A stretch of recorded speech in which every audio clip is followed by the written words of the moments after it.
All right, I'm back. I had to make some more like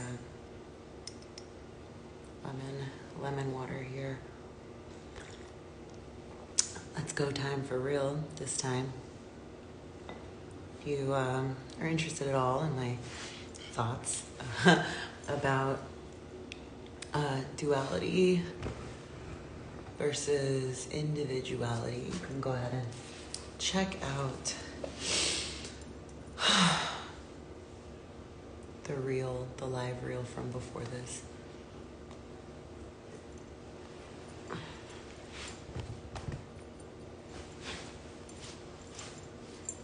There we go.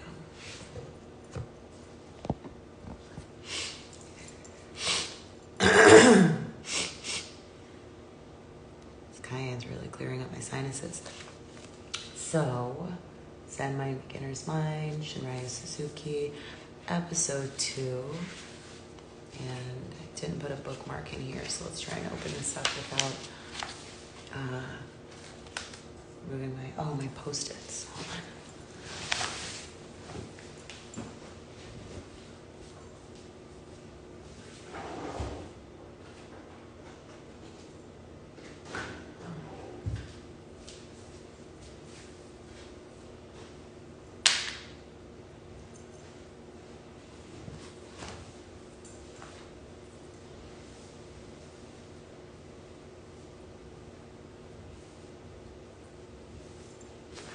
Okay.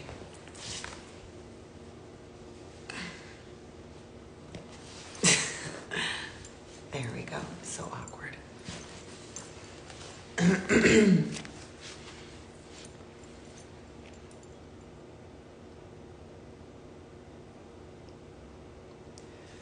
Mind weeds. You should rather be grateful for the weeds you have in your mind, because eventually they will enrich your practice.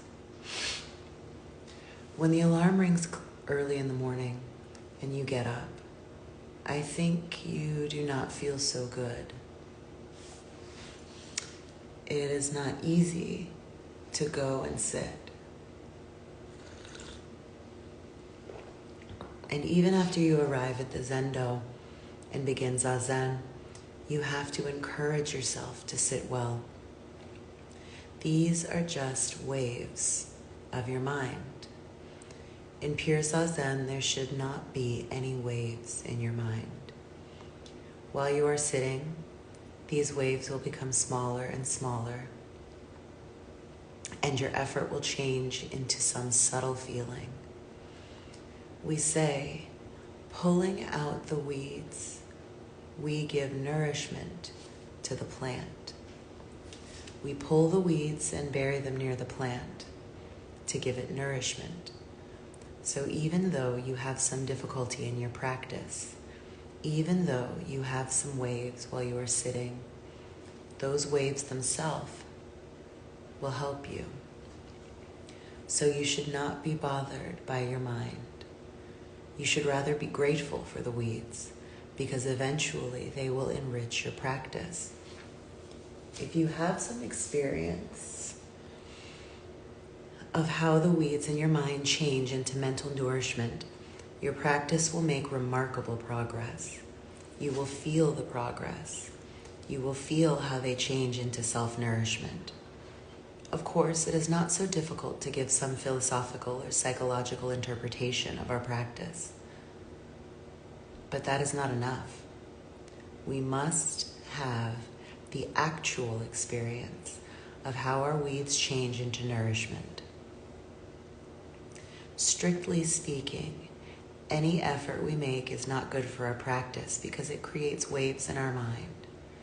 It is impossible, however, to attain absolute calmness of our mind without any effort. We must make some effort, but we must forget ourselves in the effort we make. In this realm, there is no subjectivity or objectivity. Our mind is just calm, without even any awareness. In this unawareness, every effort and every idea and thought will vanish. So it is necessary for us to encourage ourselves and to make an effort up to the last moment, when all effort disappears. You should keep your mind on your breathing until you are not aware of your breathing. We should try to continue our effort forever, but we should not expect to reach some stage when we will forget all about it. We should just try to keep our mind on our breathing. That is our actual practice. That effort will be refined more and more while you are sitting. At first, the effort you make is quite rough and impure, but by the power of practice, the effort will become purer and purer. When your effort becomes pure, your Zen body and mind become pure. This is the way we practice Zen. Once you understand our innate power to purify ourselves and our surroundings, you can act properly, and you will learn from those around you, and you will become friendly with others. This is the merit of Zen practice. But the way of practice is just to be concentrated on your breathing with the right posture and with great pure effort. This is how we practice Zen.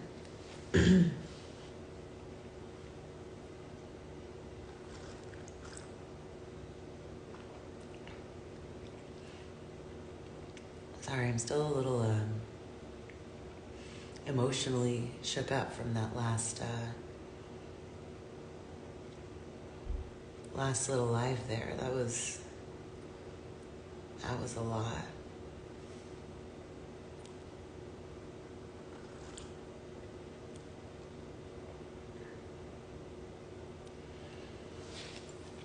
The marrow of Zen.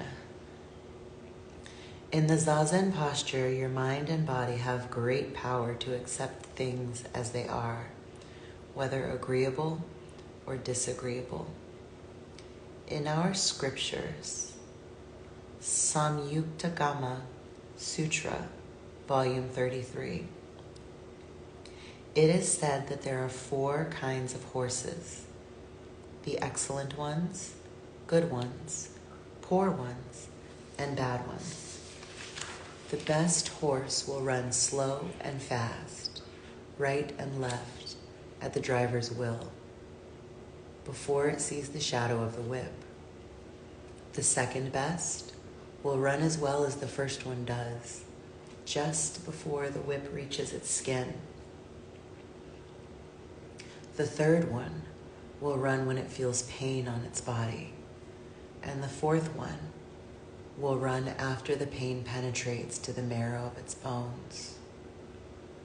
You can imagine how difficult it is for the fourth one to learn how to run.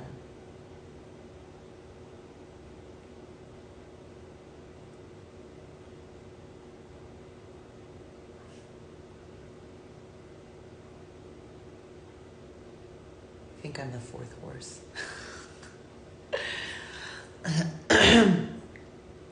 When we hear this story, almost all of us want to be the best horse. If it is impossible to be the best horse, we want to be the second best. This is, I think, the usual understanding of this story and of Zen. You may think that when you sit in Zazen, you will find out whether you are one of the best horses or one of the worst ones. Here, however, there is a misunderstanding of Zen. If you think the aim of Zen practice is to train you to become one of the best horses, you will have a big problem. This is not the right understanding. If you practice Zen in the right way, it does not matter whether you are the best horse or the worst one. When you consider the mercy of Buddha, how do you think Buddha will feel about the 4 kinds of horses? He will have more sympathy for the worst one than for the best one. When you are determined to practice Zazen with the great mind of Buddha, you will find the worst horse is the most valuable one. In your very imperfections, you will find the basis for your firm, way-seeking mind. Those who can sit perfectly physically usually take more time to obtain the true way of Zen, the actual feeling of Zen, the marrow of Zen. But those who find great difficulties in practicing Zen will find more meaning to it.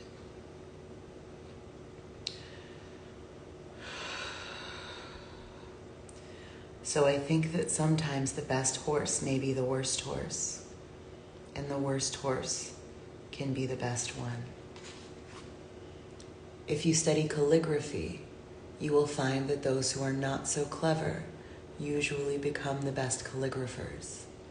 Those who are very clever with their hands often encounter great difficulty after they have reached a certain stage.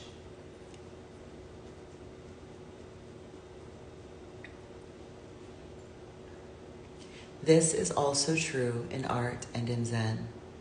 It is true in life.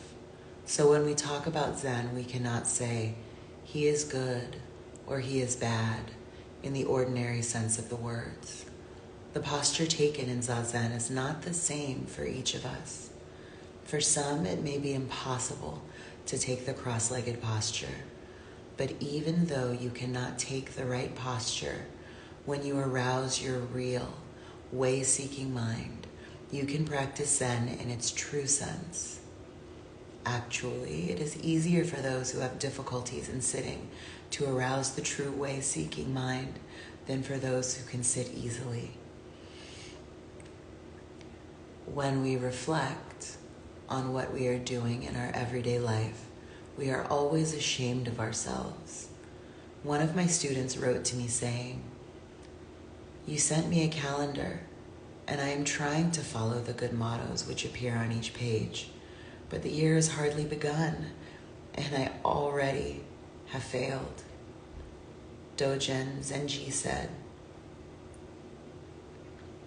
"Shoshaku, Jushaku." Shaku generally means mistake or wrong. Shoshaku, Jushaku means to succeed wrong with wrong, or one continuous mistake. According to Dogen, one continuous mistake can also be Zen. A Zen master's life could be said to be so many years of Shoshaku, Jushaku.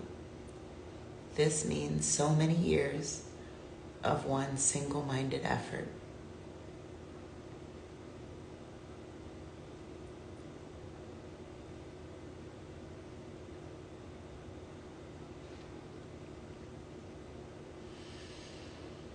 We say, a good father is not a good father. Do you understand? One who thinks he is a good father is not a good father.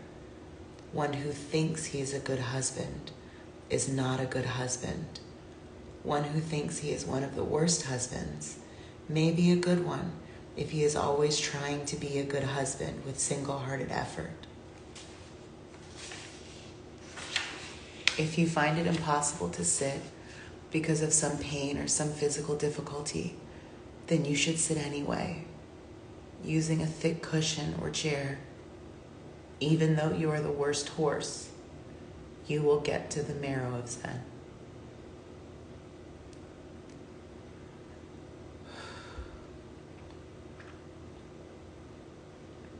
It's a little triggering.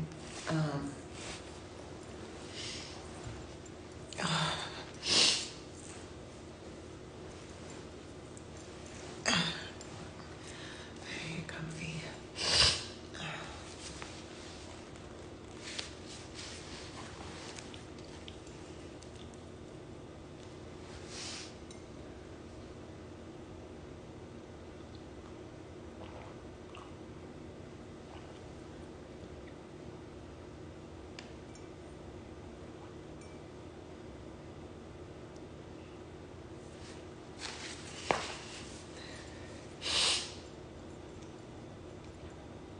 Suppose your children are suffering from a hopeless disease.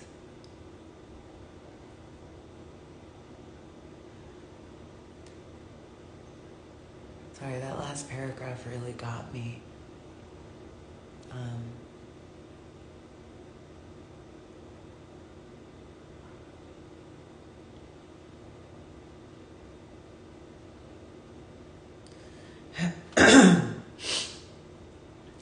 Suppose your children are suffering from a hopeless disease. You do not know what to do. You cannot lie in bed.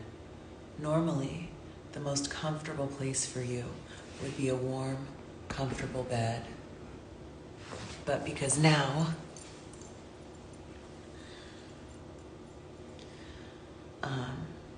now, because of your mental agony, you cannot rest. You may walk up and down, in and out, but this does not help. Actually, the best way to relieve your mental suffering is to sit in zazen, even in such a confused state of mind and bad posture. If you have no experience of sitting in this kind of difficult situation, you are not a Zen student. No other activity will appease your suffering. In other restless positions, you have no power to accept your difficulties. But in the zazen posture, which you have acquired by long, hard practice, your mind and body will have great power to accept things as they are, whether they are agreeable or disagreeable. When you feel disagreeable, it is better for you to sit. There is no other way to accept your problems and work on it. Whether you are the best horse or the worst, or whether your posture is good or bad, or is out of the question. Everyone can practice zazen, and in this way, work on his problems and accept them. When you are sitting in the middle of your own problem, which is more real to you, your problem or yourself, the awareness that you are here right now is the ultimate fact. This is the point you will realize by zazen practice. In continuous practice, under a succession of agreeable and disagreeable situations, you will realize the marrow of Zen and acquire its true strength. It's so funny how in life, a lot of times the things that we resist the most are the things that we truly need. It's something I've been working on in my everyday life. When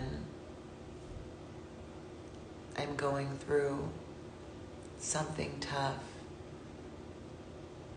or dealing with a challenging situation, the last thing that I want to do is sit, meditate, or take a step back and breathe, or kneel in prayer. The chaos in my mind often feels like home. It feels comfortable to ruminate and spin around in circles. Sometimes living in that chaotic place in some way makes me feel like I'm figuring out the problem, right? Like I'm working through it. But lately, as I've been, well, not lately, but I guess lately is relative. I'm old enough for years to be lately, right? But lately I've found that just kind of sitting, or like I tell my kids, time out, zoom out,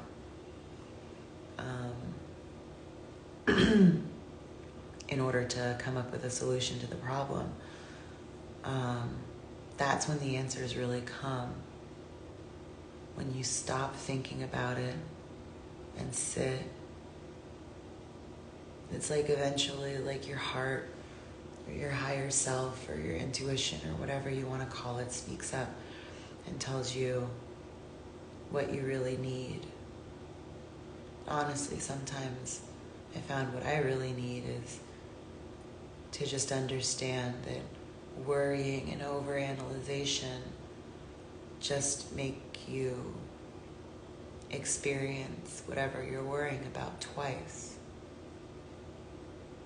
Most of the times that things that we worry about from day to day won't matter in an hour, let alone a year.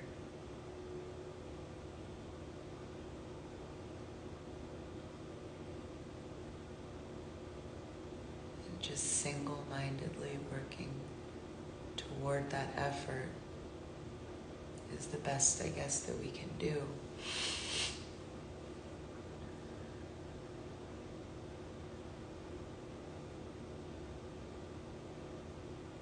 God, this has hit me like an evil stick right now. Ay, ay, ay. No dualism. To stop your mind does not mean to stop the activities of the mind. It means your mind pervades your whole body. With your full mind, you form the mudra in your hands. We say our practice should be without gaining ideas, without any expectations, even of enlightenment. This does not mean, however, just to sit without any purpose. This practice, free from gaining ideas, is based on the Prajnaparamita Sutra. However, if you are not careful, the sutra itself will give you a gaining idea. It says form is emptiness, and emptiness is form. But if you attach to that statement, you are liable to be involved in dualistic ideas. Here is you, form, and here is emptiness, which you are trying to realize through your form. So form and emptiness is form is still dualistic. But fortunately, our teaching goes on to say, form is form, and emptiness is emptiness. Here there is no dualism. When you find it difficult to stop your mind while you are sitting, and when you are still trying to stop your mind, this is the stage of form is emptiness and emptiness is form. But while you are practicing in this dualistic way, more and more you will have oneness with your goal. And when your practice becomes effortless, you can stop your mind. This is the stage of form is form and emptiness is emptiness. To stop your mind does not mean to stop the activities of mind. It means your mind pervades your whole body. Your mind follows your breathing. With your full mind, you form the mudra in your hands. With your whole mind, you sit with painful legs without being disturbed by them. This is to sit without any gaining idea. At first, you feel some restriction in your posture, but when you are not disturbed by the restriction, you may have found the meaning of emptiness is emptiness and form is form. So you find your own way under some restriction is the way of the practice. Practice does not mean that whatever you do, even lying down, is zazen. When the restrictions you have do not limit you, this is what we mean by practice. When you say, whatever I do is Buddha nature, so it doesn't matter what I do, and there is no need to practice zazen, that is already a dualistic understanding of our everyday life. If it really does not matter, there is no need for you to even say so. As long as you are concerned about what you do, that is dualistic. If you are not concerned about what you do, then you will not say so. When you sit, you will sit. When you eat, you will eat. That is all. If you say, it doesn't matter, it means that you are making some excuse to do something in your own way with your small mind. It means you are attached to some particular thing or way. This is not what we mean when we say, just to sit is enough, or whatever you do is zazen. Of course, whatever we do is zazen, but if so, there is no need to say it. This reminds me of like aggressive nihilism, right?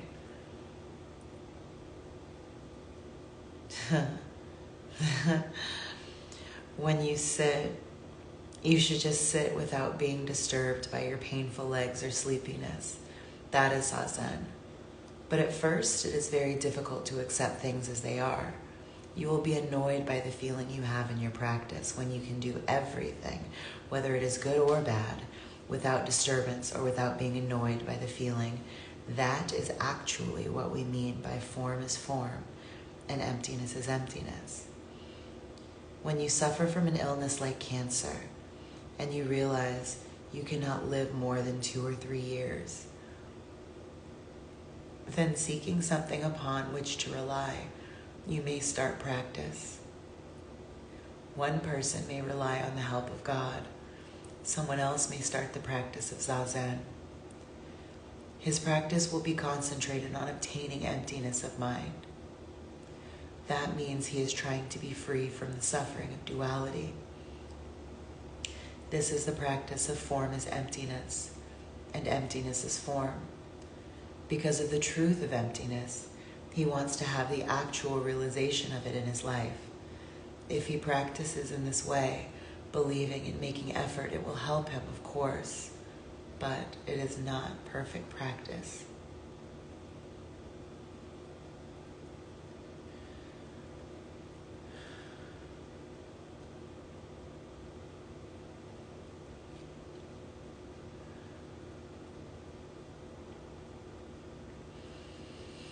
Knowing that your life is short, to enjoy it day after day, moment after moment, is the life of form is form, and emptiness is emptiness. When Buddha comes, you will welcome him. When the devil comes, you will welcome him. The famous Chinese Zen master Baso said, "Sun-faced Buddha and moon-faced Buddha." When he was ill, someone asked him, "How are you?" And he answered, "Sun-faced Buddha and moon-faced Buddha." That is the life of form is form, and emptiness is emptiness. There is no problem. 1 year of life is good. 100 years of life are good. If you continue our practice, you will attain this stage.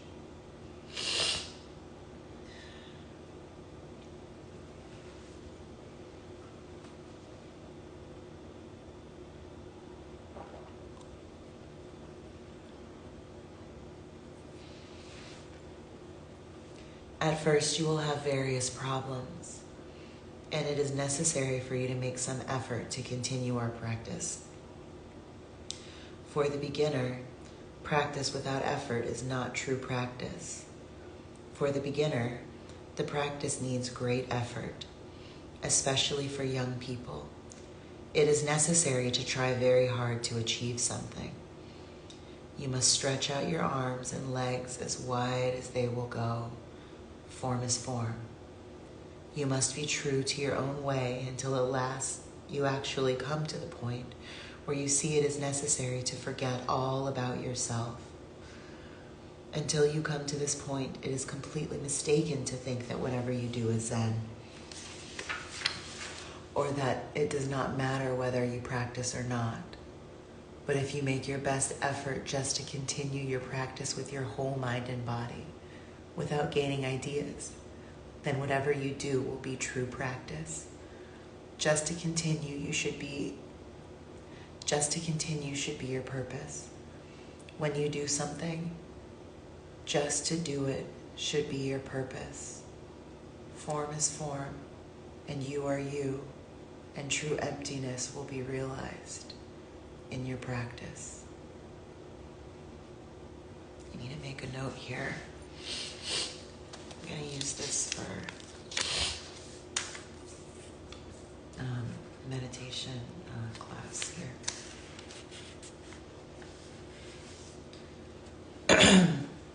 Bowing.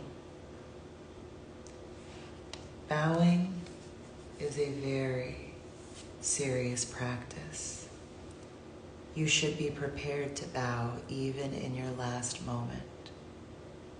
Even though it is impossible to get rid of our self-centered desires, we have to do it. Our true nature wants us to.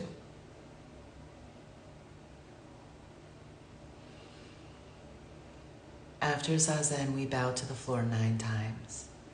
By bowing, we are giving up ourselves. To give up ourselves means to give up our dualistic ideas. So there is no difference between Zazen practice and bowing. Usually, to bow means to pay our respects to something which is more worthy of respect than ourselves. But when you bow to Buddha, you should have no idea of Buddha. You just become one with Buddha. You are already Buddha himself. When you become one with Buddha, one with everything that exists, you find the true meaning of being. When you forget all your dualistic ideas, everything becomes your teacher, and everything can be the object of worship. When everything exists within your big mind, all dualistic relationships drop away. There is no distinction between heaven and earth, man and woman, teacher and disciple. Sometimes a man bows to a woman. Sometimes a woman bows to a man. Sometimes the disciple bows to the master. Sometimes the master bows to the disciple. A master who cannot bow to his disciple cannot bow to Buddha. Sometimes the master and disciple bow together to Buddha. Sometimes we may bow to cats and dogs. In your big mind, everything has the same value. Everything is Buddha himself. You see something or hear a sound, and there you have everything just as it is. In your practice, you should accept everything as it is, giving to each thing the same respect given to Buddha. Here there is Buddhahood. The Buddha bows to Buddha, and you bow to yourself. This is the true bow.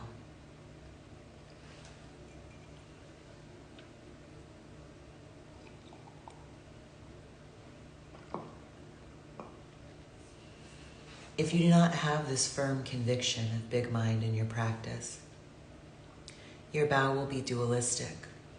When you are just yourself, you bow to yourself in its true sense, and you are one with everything. Only when you are yourself can you bow to everything in its true sense. Bowing is a very serious practice. You should be prepared to bow even in your last moment. When you cannot do anything except bow, you should do it. This kind of conviction is necessary. Bow with the spirit, and all the precepts, all the teachings are yours, and you will possess everything within your big mind. Zen no Rikyu, the founder of the Japanese tea ceremony, committed harakiri, ritual suicide by disembowelment, in 1591 at the order of his lord, Hideyoshi. Just before Rikyu took his own life, he said, "When I have this sword, there is no Buddha and no patriarchs." He meant that when we have the sword of big mind, there is no dualistic world. The only thing which exists is this spirit. This kind of imperturbable spirit was always present in Rikyu's tea ceremony.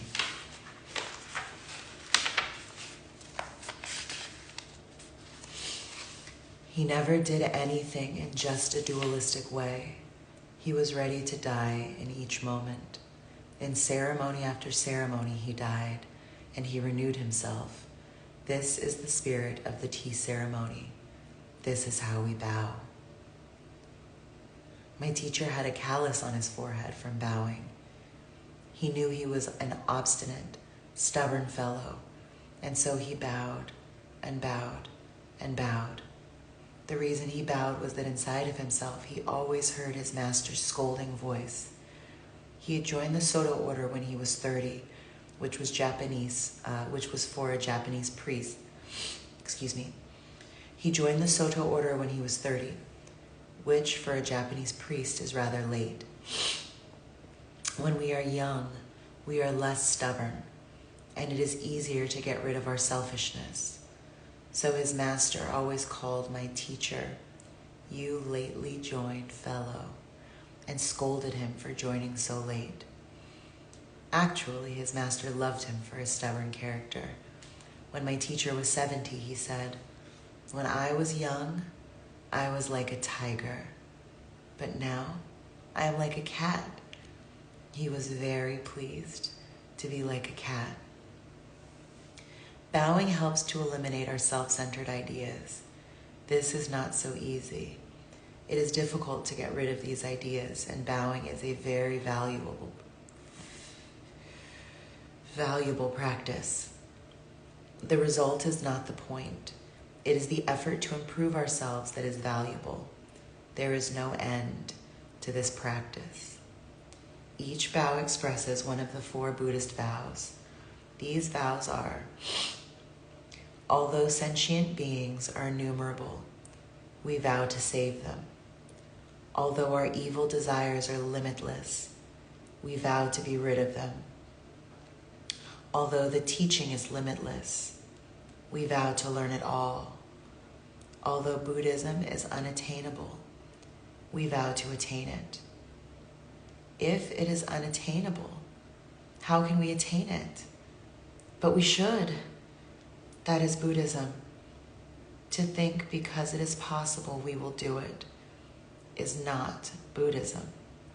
Even though it is impossible, we have to do it because our true nature wants us to. But actually, whether or not it is possible is not the point. If it is our innermost desire to get rid of our self-centered ideals, we have to do it. When we make this effort, our innermost desire is appeased and nirvana is there. Before you determine to do it, you have difficulty. But once you start to do it, you have none. Your effort appeases your innermost desire. There is no other way to attain calmness. Calmness of mind does not mean you should stop your activity. Real calmness should be found in activity itself. We say, it is easy to have calmness in inactivity. It is hard to have calmness in activity, but calmness in activity is true calmness. After you have practiced for a while, you will realize that it is not possible to make rapid, extraordinary progress. Even though you try very hard, the progress you make is always little by little. It is not like going out in a shower in which you know, it is not like going out in a shower in which you know when you get wet. It is not like going out in a shower in which you know when you get wet. In a fog, you do not know you are getting wet. But as you keep walking, you get wet little by little. If your mind has ideas of progress, you may say, oh, this pace is terrible. But actually, it is not. When you get wet in a fog, it is very difficult to dry yourself. So there is no need to worry about progress. It is like studying a foreign language.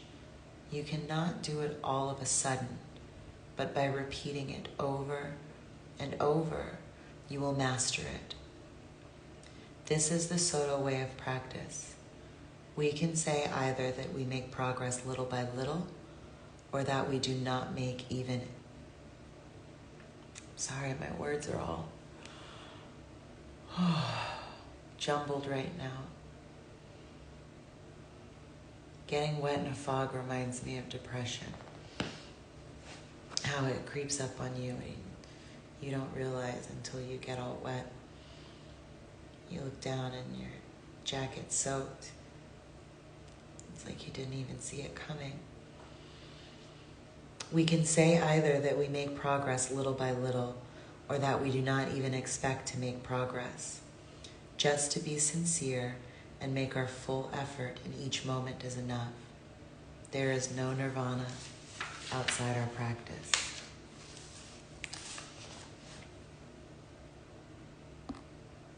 Oh, it's getting super late.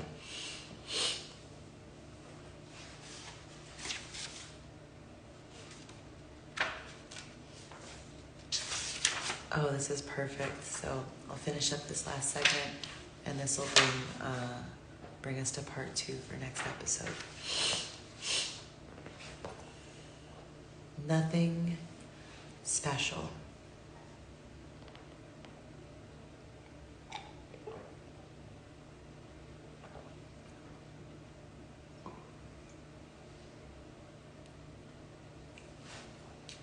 If you continue this simple practice every day, you will obtain some wonderful power. Before you attain it, it is something wonderful. But after you attain it, it is nothing special. I do not feel like speaking after Zazen. I feel the practice of Zazen is enough. But if I must say something, I think I would like to talk about how wonderful it is to practice Zazen. Our purpose is to just keep this practice forever.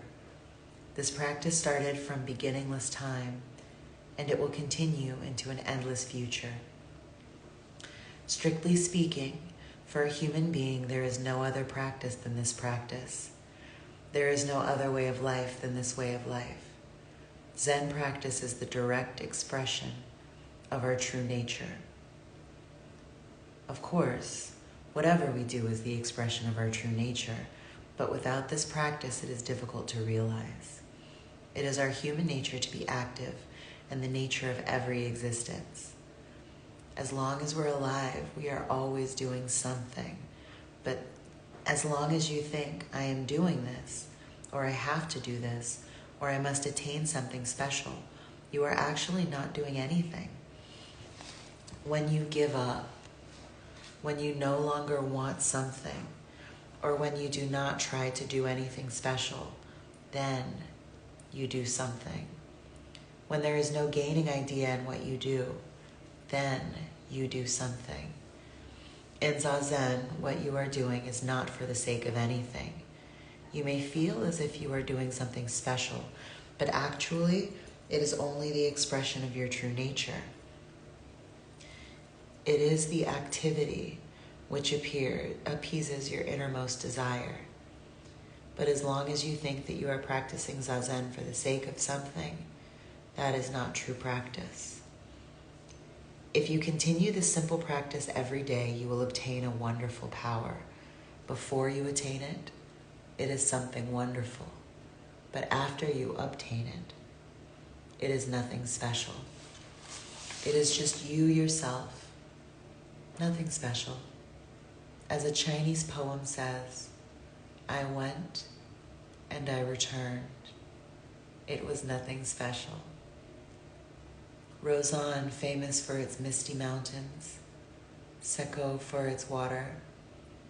People think it must be wonderful to see the famous range of mountains covered by mists and the water said to cover all the earth. But if you go there, you will just see water and mountains. Nothing special. It is a kind of mystery that for people who have no experience of enlightenment, enlightenment is something wonderful. But if they attain it, it is nothing. But yet it is not nothing. Do you understand? For a mother with children, having children is nothing special. That is Zazen. So if you continue this practice more and more, you will acquire something, nothing special, but nevertheless something. You may say universal nature or Buddha nature or enlightenment. You may call it by many names, but for the person who has it, it is nothing, and it is something. When we express our true nature, we are human beings. When we do not know what we are. We are not an animal because we walk on 2 legs. I mean, so do kangaroos, right? We are something different from an animal. But what are we? We may be a ghost. We do not know what to call ourselves. Such a creature does not actually exist. It is a delusion. We are not a human being anymore, but we do exist. When Zen is not Zen, nothing exists. Intellectually, my talk makes no sense, but if you have experienced true practice, you will understand what I mean. If something exists, it has its own true nature. It's Buddha nature. In the Parinirvana Sutra, Buddha says, everything has Buddha nature, but Dogen reads it this way.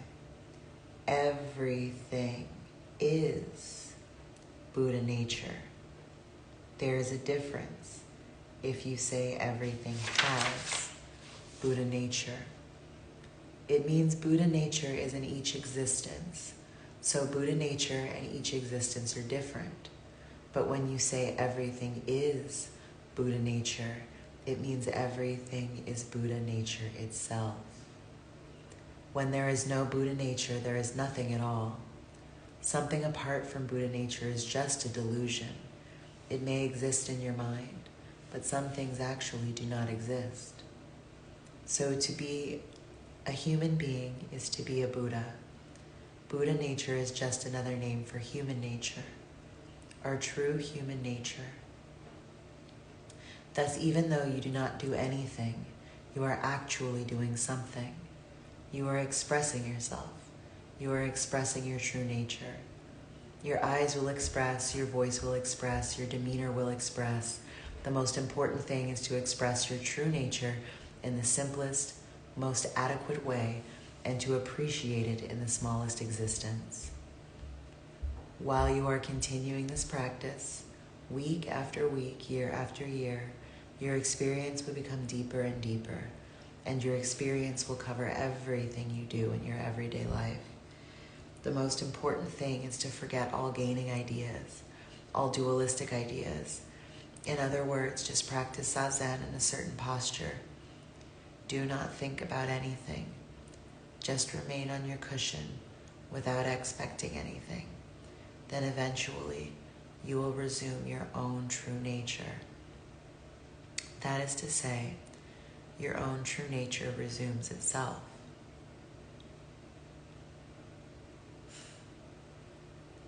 So, tomorrow night, we'll be starting part 2, entitled Right Attitude. The point we emphasize is strong confidence in our original nature. So,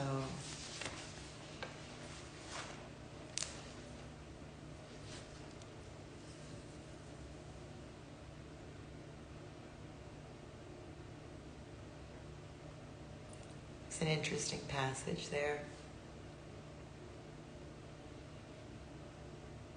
I feel like I'm hung up on the terminology nothing special. Because nothing special to me is mid, indifference.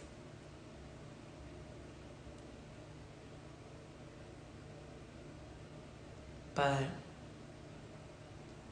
I feel living in the present state of every moment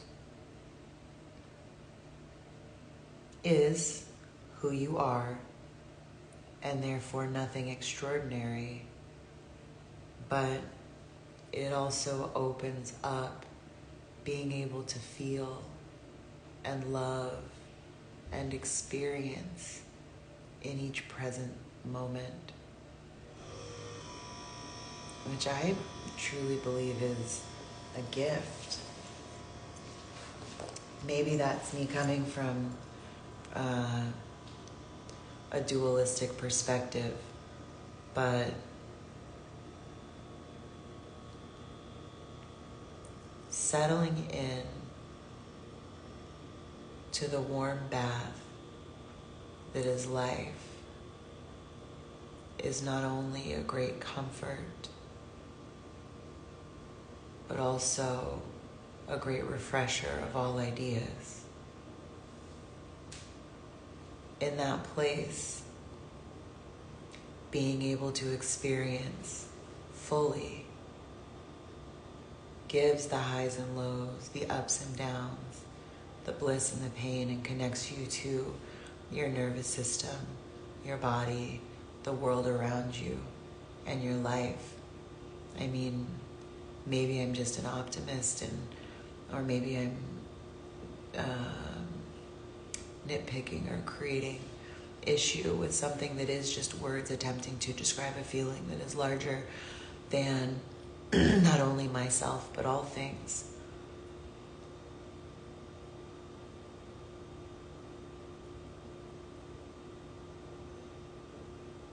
Oh, is that it?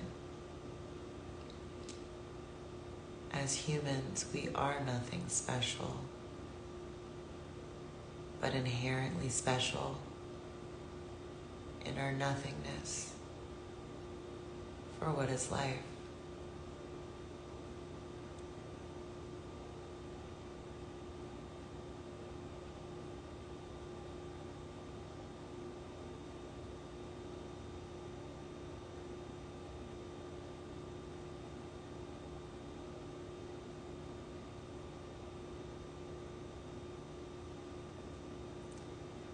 Do you ever get that feeling of being empty and full all at the same time?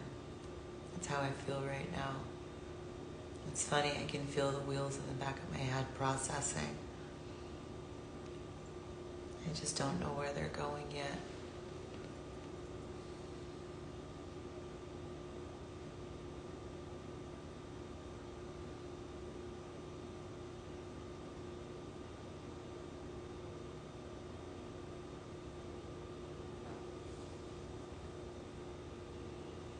I think I get it.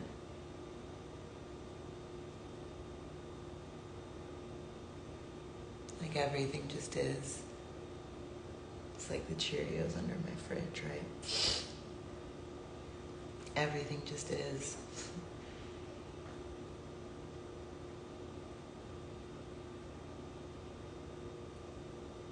But I am eternally grateful for everything just being and unfolding the way that it's supposed to.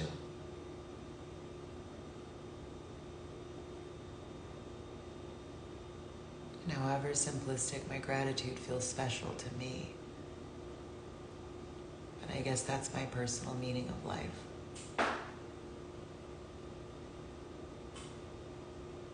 Like I said, the wheels are turning.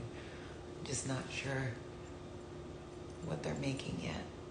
In any case, part 2 starts tomorrow night. I am so grateful.